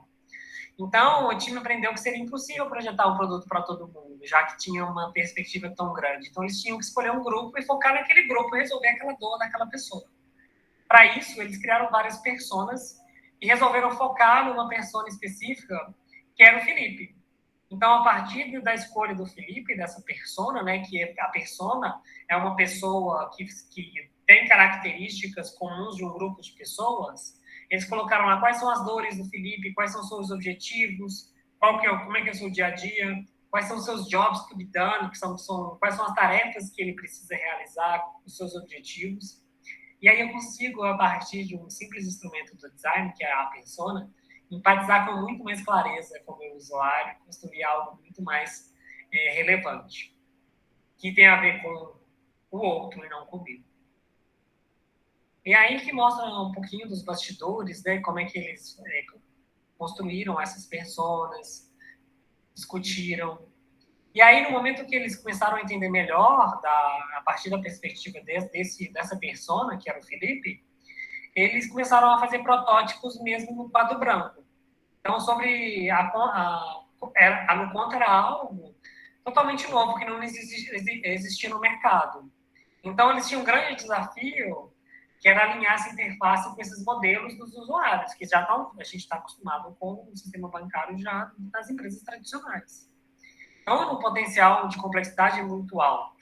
Eles começaram a colaborar no quadro branco, sendo que muitas vezes o nosso impulso inicial é já vamos construir, já sabemos o que tem que fazer. Então, eles começaram a prototipar nos quadros em branco e começaram a criar protótipos em papel, que é a experimentação.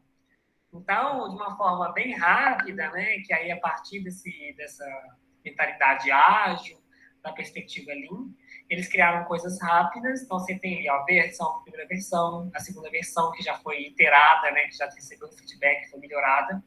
E eles começaram a mostrar isso para as pessoas que iam dando retorno antes mesmo de criar uma linha de código.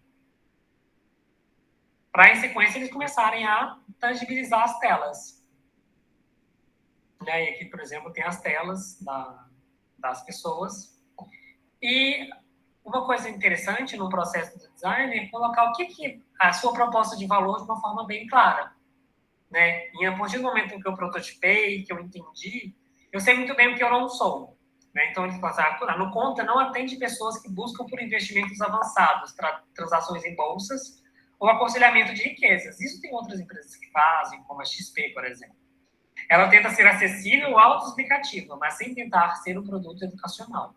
Então, não sou também um guia bolso.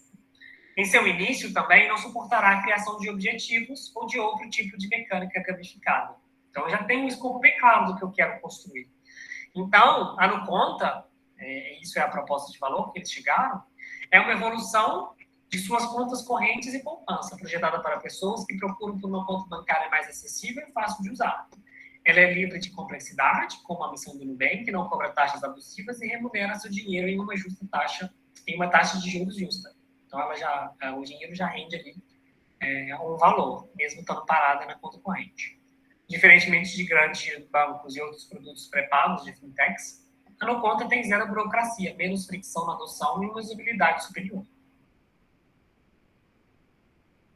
E aí é que mostra, por exemplo, esse processo deles pautado no duplo diamante do design. Então, no início, se vocês forem entrar aqui em detalhe, na parte de descoberta e definição de pontos de vistas, eu tenho envolvimento ali de pesquisa, eu tenho um pouquinho só de código, mas a parte de produção, que é o user flow, protótipos, testes de usabilidade, programação front-end, né, que é o design que o usuário vai ver, o marketing, ele só começa a partir do segundo diamante. A gente vai falar um pouquinho melhor sobre esse processo do design. E aí, o que eu acho tão legal nesse case desculpa. Se casa muito com o insight da pesquisa da McKinsey. E equipes enxutas demonstram como tomar melhores decisões por meio da prototipagem e da aprendizagem interativa, que aprende com o usuário, justamente por colocar ele no centro das decisões, como a gente vê no case. Tem uma recomendação que a pesquisa da McKinsey fala, que as empresas precisam mais do que nunca dessas competências de design mais robustas. A gente está falando de algo que ainda é novo, as empresas estão aprendendo a fazer. E aí, a gente precisa entender um pouco melhor, né? Então, a partir da gente trabalha o design thinking, esse pensamento do design, esse pensamento centrado no usuário, coloca ele no centro do desafio. A gente vai explorar o problema melhor, a gente vai fazer entrevistas, a gente vai utilizar a etnografia, a gente vai prototipar rápido e sempre participando, sempre co-criando. Para depois, a gente utilizar a metodologia Lean, que é como a gente constrói as coisas certas. E a partir do momento que eu construo as coisas certas, eu testo as minhas hipóteses de negócio, as minhas propostas de valor. E as metodologias ágeis vão ajudar a gente a construir as coisas da forma certa, da forma correta, a partir das interações constantes desse feedback. Então, esses três grandes aspectos, né, design thinking, Lean e agile, que as pessoas chamam de business design ou de user experience design, é um complemento de uma nova filosofia de se criar, de se fazer inovação. Legal, pessoal? Então, é bem importante a gente entender esses valores do design, como é que a gente pode usar ele no nosso dia a dia. Tudo bem? Espero que tenham gostado. Até o próximo vídeo.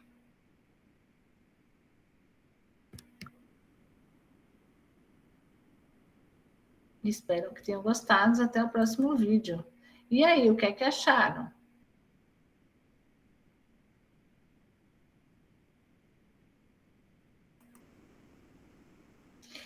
Imaginavam isso? Que era um processo assim de tanta experimentação, de tanta interação com as pessoas?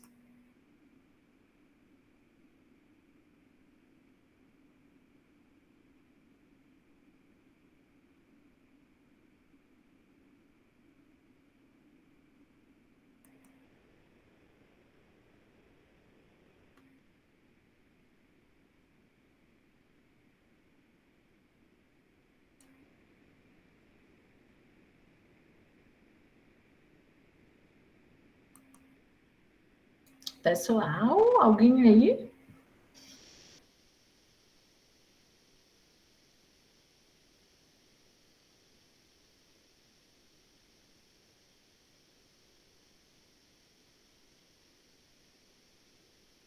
Eu gostaria de comentar com vocês sobre a questão desse case dos vídeos, porque é fundamental como vocês vão conseguir adequar esse tipo de filosofia aos desafios que vocês estão desenvolvendo. Então, a minha proposta agora é ouvir um pouco de vocês, como é que vocês veem essa perspectiva diante dos desafios que vocês têm para desenvolver nos projetos de vocês. Como é que vocês imaginam, né, expandir um pouco essa perspectiva, tirar o foco da solução que vocês estão desenvolvendo, mas e levar o foco para a necessidade do mercado que vocês querem atender. E aí, ouvir de vocês um pouco dessa experiência, como é que vocês estão imaginando, se vocês têm isso já claro, né, para desenvolver. E também vale comentários sobre esse case da Nubank. Eu não sei se aqui alguém é cliente da Nubank, pode também dar o seu depoimento como usuário, né, que está experimentando essa nova experiência. Eles são uma fintech que, de alguma forma, inovaram bastante, né, nessa indústria. São muito premiados, são uma das empresas assim, reconhecidamente que tem a empatia aplicada nos seus negócios. E aí, estou esperando vocês trazerem aí as perspectivas de vocês. É o Antônio. Oi, Antônio, diga. Eu acho que esse estudo, né, o nosso projeto é top.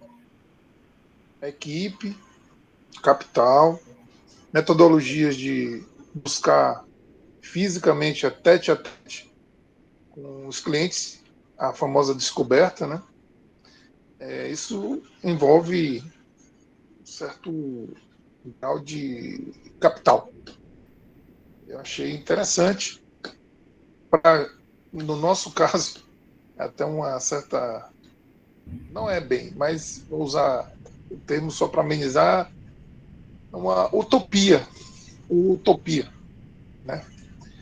Nossos clientes estão no campo, normalmente obscuros, por ausência de registros em ambientes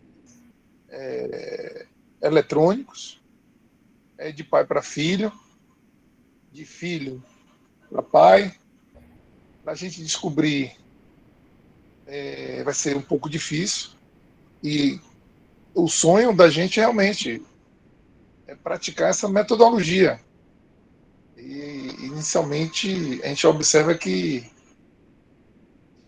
é um trabalho árduo e precisa realmente de capital para focar e descobrir as nossas personas até, ou uma persona depois dessas todas, né? Mas o trabalho é muito bom, está bem explicitado e é uma base, né? Uma base para execução.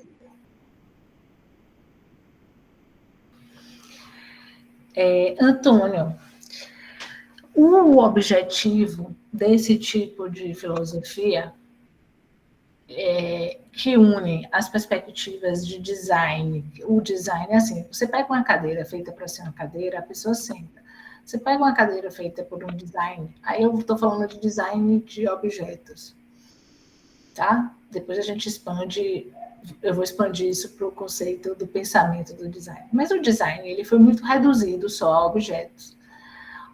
Mesmo um objeto feito por um olhar de um designer, ele fica melhor aplicável. Não porque ele fica colorido, ou porque ele é redondinho, uma forma chique, não, mas é porque ele geralmente é funcional. Você pega uma cadeira feita por um designer, ela vai ser ergonômica, ela vai ser boa para... Ela vai ter uma função a mais. E o que a gente estava conversando aqui no início da palestra é exatamente assim, ó, o mundo é do jeito que é. Se alguém desenvolver uma cartela de remédio, registrou uma patente e vende essa cartela com 30 comprimidos, nunca perguntou como seria um bom uso para a pessoa. Esse olhar de perguntar como seria fazer um bom uso da pessoa é o olhar do designer. É um designer que pensa o mundo de uma forma funcional. Então, por que o mundo é do jeito que é? Porque ninguém olha para as pessoas? Porque ninguém desenvolve a própria capacidade de ser um designer. Ou podia ser qualquer outro nome, né? Mas o que é um designer? É alguém que desenha algo. Então, antes de fazer, ou faz, e na experimentação de fazer, olha e vai desenhando melhorias e vai aprimorando aquilo. É isso que o designer faz. Ele pega algo, ele senta, ele vê se está torto, se não está torto, ele pergunta, ele observa, ele aprende. Então, isso é o design. Aí ele fala em Lean e ele fala em Agile, em ágil. O Lean é enxuto. Esse diagrama do Canvas, o Lean são esses diagramas que a gente usa, o diagrama de modelo de negócios. É enxuto. É fazer para gastar menos e ter menos risco. Então, se você... Eu concordo com você, que dá trabalho. É transpiração, é tirar a bunda da cadeira.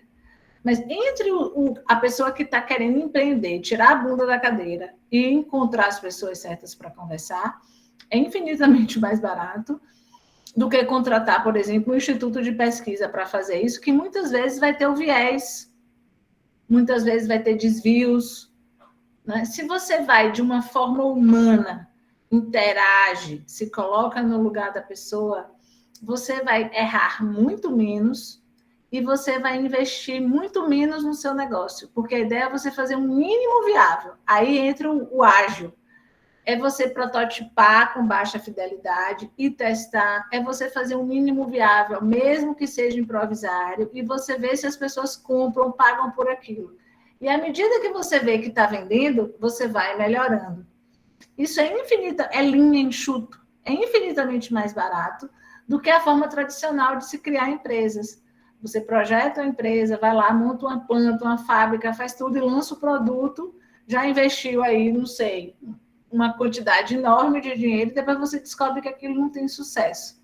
Aí o negócio fecha e você ainda fica com uma dívida enorme. Então, essa forma de pensar, ela vai exigir transpiração, que é você conseguir chegar nas pessoas. Claro, se você está fisicamente distante, né? Porque uma coisa é eu estou aqui, aí eu quero conversar, como o caso da Nubank, o que eles disseram, eles descobriram que eles podiam conversar com os colegas deles de faculdade, porque eram pessoas jovens. Aí eles foram para a faculdade. Então, eles começaram, a própria equipe viu, no ambiente que eles transitavam, onde é que eles podiam encontrar pessoas. Você pode ir para a praia, você pode ir para lá, para uma central entrevistar, você pode ir para a rodoviária, você pode ir para um shopping center. Claro que se você está num projeto agro, você está na cidade, e o seu projeto é de atuação no campo. Outro dia mesmo eu dei mentoria para uma startup, que eles estão desenvolvendo um projeto sobre as moscas azuis, porque para exportar as frutas, você tem que medir essa questão das moscas. E hoje as instituições que fazem isso com um delay de 1 semana. E eles querem desenvolver uma solução que vai diminuir de 1 semana para 24 horas. E aí isso vai aumentar. Se você diminuir para 24 horas, o controle fica muito efetivo. Fica muito mais efetivo. E aí eles têm um problema enorme, porque isso é no campo, o protótipo deles tem que instalar lá, onde está o pé da fruta, onde a mosca está rondando, e tem inteligência artificial, e eles precisam descobrir se esse negócio vai capturar a foto, vai gerar os números, não vai. E é um problemão, mas eles estão fazendo. São 3 meninos. Eles se viram, manda pela rodoviária, no ônibus, alguém pega lá, arranjou conheceram um dos caras que estão no campo, que topou, botou um negócio embaixo da árvore. Mas estão fazendo.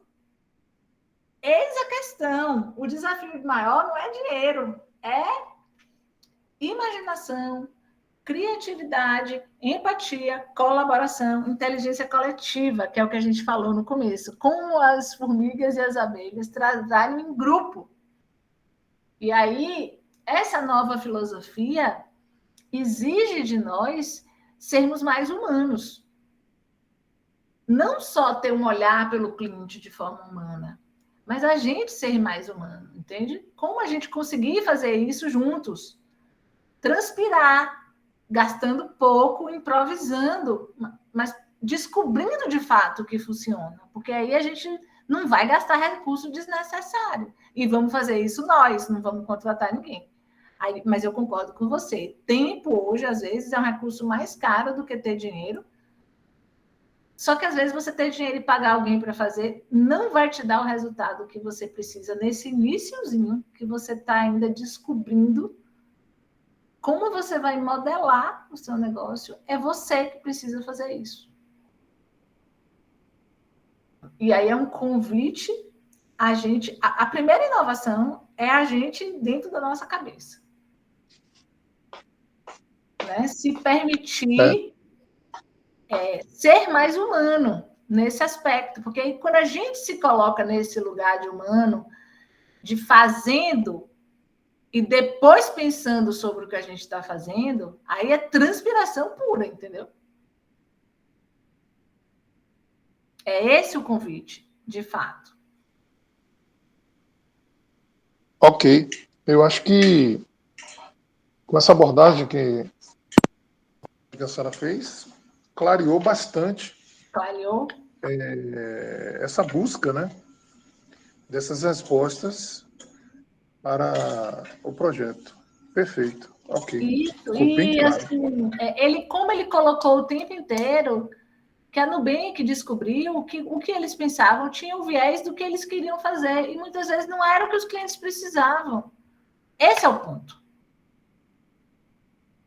Se a gente vai fazer algo sem ouvir, a gente vai fazer pelo que a gente está vendo, entende? Se eu for fazer só unicamente, sem virar isso aqui e perguntar para você o que é que você está vendo, eu não vou saber nunca que tem um fundo. Eu vou achar que a realidade é só a tela, porque a única coisa que eu estou vendo é a tela. E o que eu estou dizendo aqui é, esqueça que você está vendo a tela. Vá lá e pergunte para a pessoa que está do outro lado aí da tela o que é que ela está vendo. Porque ela vai dizer que está vendo isso aqui, ó, o fundo, não está passando nada para ela, não é touch, não funciona nada.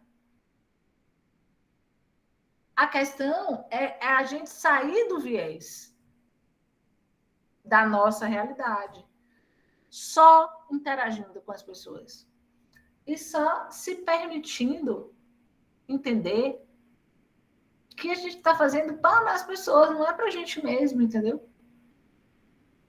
O ponto de virada do mundo é esse. E o mundo está mudando e a gente não está tendo muita opção. Porque algumas empresas estão chegando. Quando é que a gente ia imaginar que ia ter um concorrente para um Mastercard, um Visa da vida? E esse Nubank foram meninos que começaram isso. Um negócio de um cartão sem anuidade. Quem iria dizer um dia que esses caras iam colocar em xeque toda uma indústria?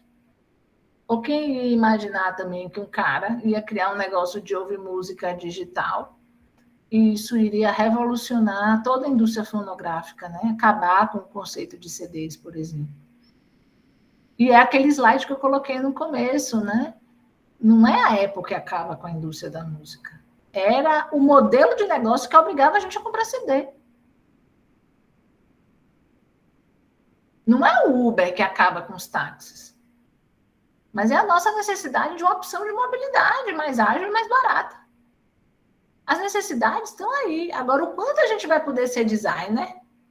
E os melhores designers são pessoas comuns. Não são pessoas que vão estudar em escola de arte para aprender a fazer design gráfico. Não é disso que eu estou falando. Eu estou falando de ter uma mente de desenhar. Quem desenha para desenhar? Se eu vou desenhar qualquer coisa, eu vou desenhar uma flor, eu vou desenhar... Deixa eu pegar uma coisa aqui. Eu vou desenhar essa garrafa. Eu tenho que observar a garrafa antes de desenhar, para colocá-la no papel ou no computador. É essa mente, é a gente olhar para a realidade como sem interferir na realidade. Aprender a realidade como a realidade é. Porque senão a gente só tem uma proposta. Se a gente está falando de proposta, de valor, a gente precisa ter a humildade de entender que não é a gente que vai dizer se vai ter valor para o outro. Porque a gente pode até ter grana para fazer isso e empurrar um tempo. Mas na hora que alguém chegar e fizer algo que realmente funciona, acaba com aquilo que a gente está empurrando. Porque a gente está obrigando as pessoas a comprar porque não tem opção. No dia que ela tiver uma opção, ela não compra mais. E isso não é Liana Almeida Silva, Harris Mortal que estou dizendo, não. Eu estou dizendo também, né? Mas isso está acontecendo no mundo. Eu dizia isso já há 20 e tantos anos atrás, porque quando eu comecei a estudar, meu primeiro projeto de mestrado foi sobre marketing, e eu dizia, gente, não faz o menor sentido não ser orientado a mercado. Por que o mundo é orientado à tecnologia, desenvolve as tecnologias e empurra para o mercado? E depois vê se a tecnologia pega ou não pega. Para mim, não fazia sentido nenhum já. Né? Eu escrevi sobre isso, né? Minha pesquisa foi sobre isso, mas é uma questão de como você se orienta ao mercado, porque não faz sentido você atender o mercado e não entender como é que o mercado funciona. Por isso que ela fala lá em triangulação, né? Ouvir as pessoas, entender como as pessoas sentem, como elas se comportam e saber o que elas pensam. Né? Assim, teoricamente seria básico isso, né? Mas não é tão óbvio assim. E aí eu trouxe agora, já que a gente já falou muito sobre isso, o canvas coloridinho, né? Ele tomou mais forma. Então, tem que ter esse encaixe. Aquele mesmo encaixe, né? Que a gente viu lá da proposta de valor com o segmento de cliente. Só que agora a gente deu uma olhada mais aprofundada. Entender clientes, descobrir quais são as tarefas que ele desenvolve hoje, quais os ganhos e as dores que ele tem para a gente desenvolver a nossa proposta de valor. Que é algo que é mais amplo, algo que cria ganhos, algo que tem analgésicos e que, claro, tem um produto e serviço embutido nisso, mas é uma soma de tudo isso, porque é uma solução. Aí, essa é o diagrama que vocês vão ter que entregar nessa fase. O que é que eu fiz? Eu importei de lá, assim, aqui o lado direito, né? Você tem tarefas, ganhos e dores. E aí eu trouxe para cá.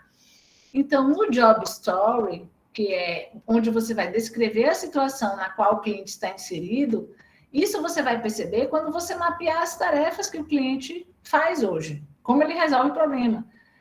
Aqui também, na descrição do job, o que o cliente está querendo fazer e não consegue. Quando você mapear o que ele faz, você vai ver o que ele não faz. Quais os critérios que ele define de sucesso? Como é que ele descreve a tarefa? Como é que ele faz aquilo? E ele diz para você, não, aí para mim está completada, para mim isso já é sucesso.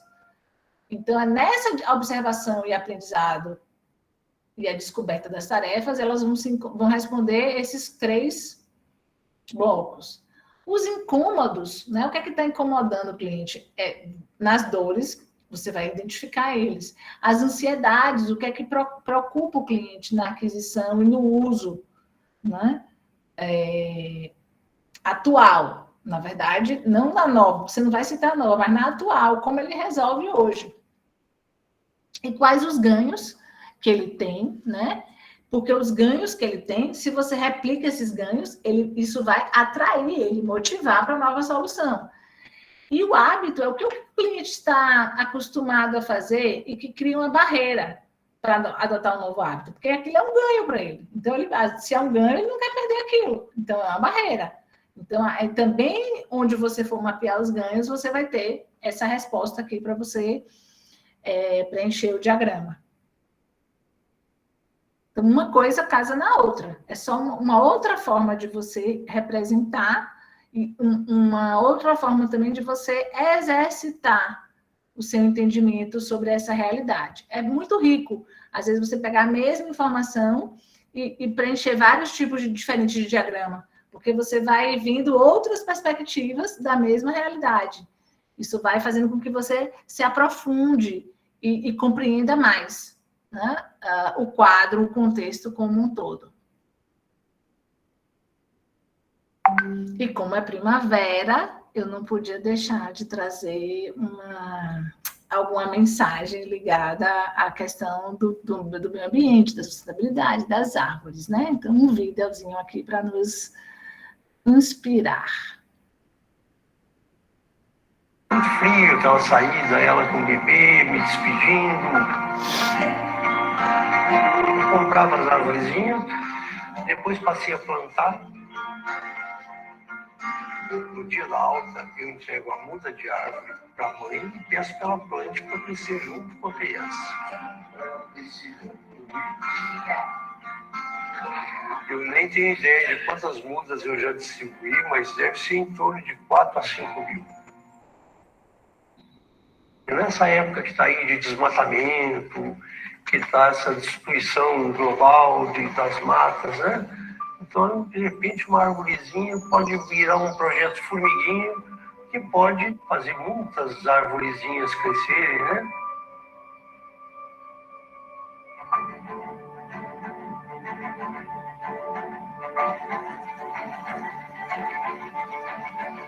Primeira gestação, né, da minha filha Ana Carolina, a gente saiu da maternidade e já ganhamos a mudinha da árvore. Hoje a minha filha já está adulta, né, já é mãe. Quando eu vejo essa árvore florescendo, ela estando longe, sem me dar uma alegria. E eu tenho a minha menina, a árvore dela está até o umbiguinho dela, que caiu, nós plantamos juntinho da árvore. Hoje, nessa praça, a maioria das árvores que tem aqui são dos projetos do Dr. Calixto.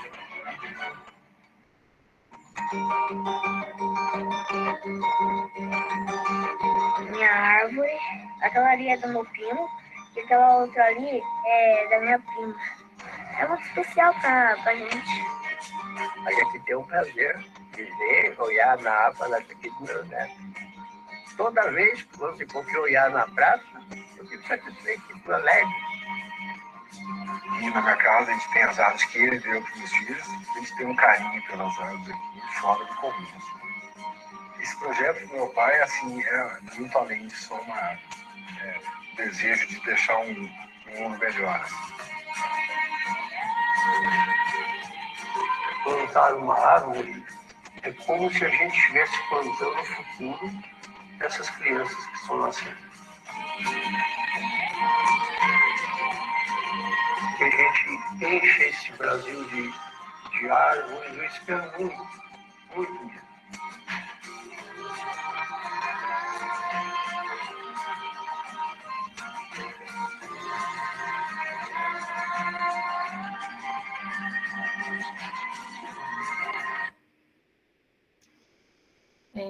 Pois é, eu achei esse exemplo dessa história do Dr. Calixto bem inspiradora. E reflete essa mensagem que eu quero deixar, assim, que é a mensagem da gente fazer primeiro o que é desejável com os recursos que a gente tem. Depois a gente vê como é tecnicamente viável e, por último, como é financeiramente viável. Porque essa visão da gente colocar o financeiro na frente primeiro, assim, congela a gente dia adiante. E a gente precisa começar com os recursos que a gente tem. Veja que ele era um médico numa maternidade, ele não pensou em criar uma startup, nem resolver algum problema para o mundo, mas ele pensou em como fazer algo de valor para aquelas mães. Eu não sei qual é o nome do vídeo, eu posso pesquisar depois e passo para vocês. Então, é um vídeo da Algar, dessa empresa, não sei se pode ser que esteja disponível na internet. Então, o que acontece? Ele começou com o que era o desejo dele, com os recursos que ele tinha, ele comprava as mudas. Depois ele começou a plantar, e depois isso virou um projeto de lei, e depois isso inspirou outros médicos. Então, a questão é a gente começar a fazer, para depois pensar sobre o que a gente está fazendo. Eis o ponto. Vamos trazer para a realidade. Porque se isso ganha força, a própria realidade faz com que isso se desenrole.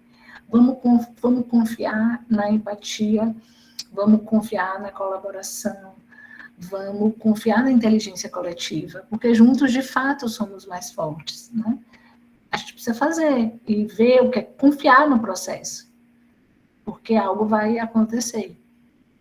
É isso que a gente vê, é isso que a experiência mostra para a gente. Frio, então. E para fechar, eu trago essa frase da Kate, né, em que ela diz assim: atualize seu usuário, entenda o usuário como um cliente, né? Não o seu produto. Não construa câmeras melhores, né? Crie fotógrafos melhores. Quando ela fala isso, eu penso no Instagram, né? O quanto o Instagram tornou todos nós fotógrafos. E a gente, pessoas que nunca imaginaram que estariam fotografando, fazendo vídeo. Tem um monte de gente aí fotografando, filmando e produzindo conteúdo, né? Adoidado na internet. E ninguém nunca pensou isso. Então, a gente precisa pensar nas pessoas, não nos produtos, não nas coisas. Porque, de fato, somos pessoas e nos relacionamos enquanto pessoas. As empresas são isso, né? Uma boa noite, desejo a todos uma boa primavera, né? A minha mensagem é: encante-se, transborde, cor, espalhe amor, primavere-se. Aproveitem, desejo sucesso. Boas entregas aí nessa etapa. Maravilha, Liana. A gente agradece muito a tua presença aqui mais uma vez. E pelo que eu estou olhando aqui no cronograma, semana que vem é com você novamente, né? Vamos falar de, acho que é canais e cenários. Isso. Tá. Aí vai ser um papo mais amplo, assim, mais folgado, né? Sem tanto aperto de mente. Pessoal, aí no chat o formulário de presença. Preencham, por favor, que amanhã eu vou estar encaminhando para você, Liana. Sábado tem mentoria, né? Não vamos perder as mentorias. Eu sempre bata um papo com os mentores para saber como é que está indo na mente de vocês. O garoto aqui à disposição para auxiliar vocês, para conectar vocês com a persona de vocês, né? Esse é o momento de validar as ideias, validar o produto, o momento de fazer pesquisas, para a gente realmente saber para que caminho a gente vai querer apontar. Então é isso, gente. Amanhã eu vou estar encaminhando para vocês o link do agendamento das mentorias e também amanhã eu vou estar subindo aí a oficina lá na Tinker. Então, para quem perdeu hoje ou quem quiser revisitar o conteúdo, amanhã vai estar lá na Tinker. E é isso, gente. Boa noite. Obrigada mais uma vez, Liana. Tchau, tchau. Boa noite, gente. Obrigada a vocês. Até quarta-feira que vem. Valeu, boa noite.